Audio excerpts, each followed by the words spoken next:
So here I am in the tracking table view.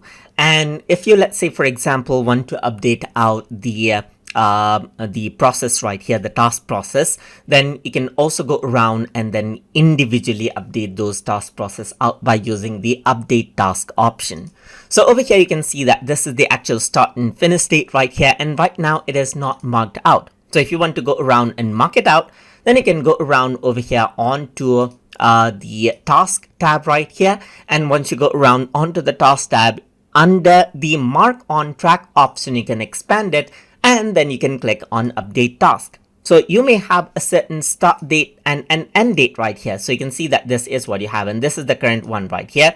That is 5/29. So let's say this is actually postponed a bit right here. So let's say, for example, the actual start and finish date changes out right here. So let's say this finishes out somewhere later around over here, just like this. So once this is done, you can go around and then change the actual duration of how many days it took. And then you can also change around the remaining duration right here and choose the completion percentage according to how you want and as well, and press OK. And what happens is that it gets updated out with those information over here, as you can see, based on whatever values you add in onto the update task section. And that is how you can actually go around and work right here.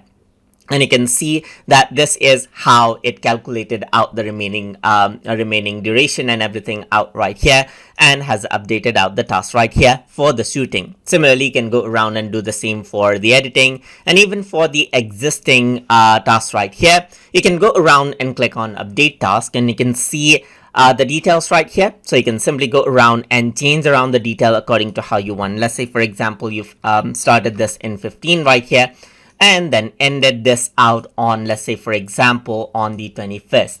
So you can go around and press OK, and everything else gets updated accordingly right there. And that is how you can use the update task option and utilize the dialog box of update task to change up the task status manually inside of Microsoft Project. So I hope you guys learned something as always. And as always, please like, comment, share, and subscribe.